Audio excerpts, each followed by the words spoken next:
So what's up, guys? BP Hero coming at you here today, and we're going to work with the Louisville Slugger Geny two-piece and then the Genesis two-piece. These are both 240 models. Both have composite handles, composite barrels. The Geny is a full ounce of end load, and the Genesis is a half ounce of end load. This video is going to be short, quick, and to the point, so let's get it started.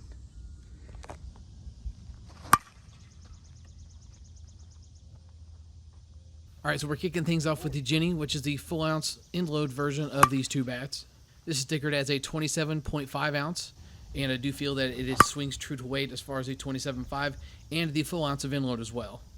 And for both parts of this video, we're going to be hitting the same balls. It is a mix of 52s and 44s, Pro M's and Classic M's. There's a couple of harder ones snuck in here as well as some BP Rockets and just a handful of the Worth Platinum dots as well. Kind of a mix of pretty much everything we felt like throwing at these things. And I will say that neither one of these disappointed with whatever we felt like throwing at them. Both of these bats are approved for USSSA play with the new 240 standard stamp, as well as NSA and ISA play. And both of them have between 60 and 75 swings on them when we got our rounds started here. And we're doing things a little bit out of order today. Usually I'll cover the specs and then we'll get into the lab stuff and then kind of some overall thoughts. But we're going to do two bats in one video, kind of smash it all together here and make it kind of quick. So I'm going to talk about each bat as it's being played on the screen here, and then just cover a little bit of the lab stuff in the transition from one to the other. Now, we'll say that the Louisvilles have been known to take a little bit to get going, and that's what we plan on doing with these when we receive them. Figured 75 to 100 swings to get them woke up, and then they would be ready to review. But Brian and I were both very impressed with how these were new out of wrapper.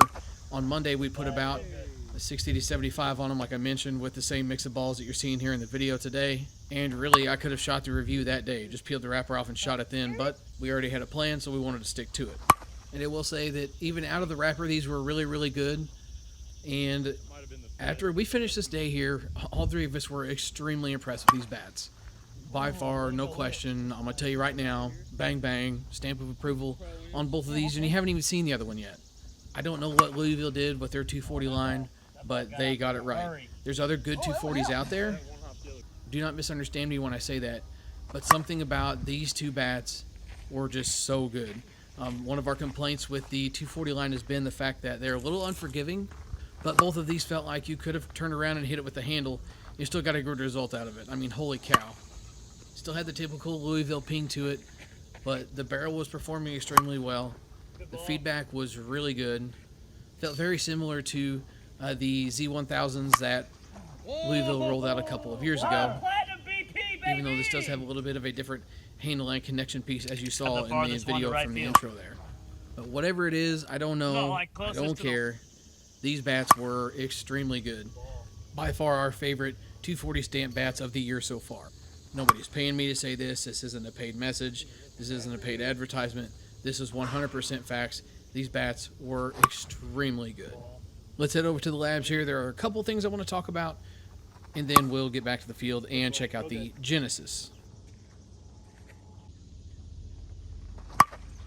Good swing, Jess. That's what I thought about that. So here's the scale weight on the Geny. I'll discuss that in just a second because I'm sure it's catching your attention that it's a little heavy. But then we're also going to move into the compression testing here. Here it is new in wrapper, and then after 150-ish swings, and you're looking at the same thing, scale weight and the compression with the Genesis that you're getting ready to see here as well.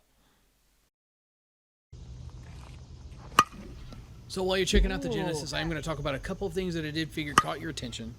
The first one being that both of these came in almost an ounce heavy on the scale. And this is exactly why scale weights do not mean anything to me most of the time, is both of these bats swung true to sticker weight. When I say true to sticker weight, I don't mean I like heavy bats, so it's okay to me. I mean 100% true to sticker weight. Whatever Louisville has done with manipulating the weight on these to make them feel smooth does have a translation into the performance as well, I feel like. Something that's a little bit heavier is going to hit the ball better, and they have figured out a way to make them way heavier but still swing extremely smooth. I think that's half the reason that both of these were testing so high on the compression tester and hitting very well. We did see that the Geny did break down a little bit, but even when it was still testing in the 280s, Brian and I both thought they were going to be failing, and they're not. the Genesis has hardly moved at all, and the Geny is dropping in compression, and I do feel like a little bit of that has to do with the Geny seeing some harder stuff and getting it broken in and broken down a little bit more. We don't split the bags up perfectly every time, so the Geny had more hard stuff in its bag when we hit them initially on the first day. And one thing that I really enjoyed as well between these two bats, the power load gave you all the power in the world to hit a ball hard. It's going to be for your full send kind of guy that really likes to just hit a ball far, hit a ball hard, don't really care where it goes, you just care about how fast it gets there. The power load is going to be your kind of bat. And then the Genesis is the exact opposite spectrum when it comes to an end-loaded bat. It's something that you can still drive the ball with really well. You can get some good pop out of it for the distance if you need to dial up some distance, but the control is there and it's very easy to control. Again, I don't mean to sit here and rave about these things, but Louisville just absolutely freaking knocked it out of the park with these bats, guys. I know I have said in the past that I would still game a 220 bat over a 240 standard bat, but I'm going to tell you right now, I could just about game this over a 220 standard bat. They were that good. They felt that good. I don't know why. I don't know what Louisville's done. Who cares? They're great.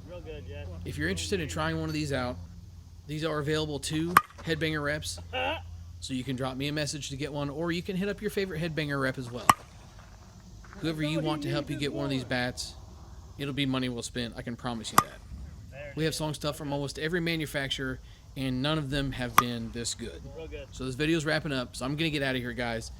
Hit me up. Hit up your favorite Headbanger rep. Swing hard in case you hit it. Beep a hero. We'll catch you next time. Yes, sir. Stop it in the gap. Oh my. Rapid. Ball rig. On the fence. 180, that's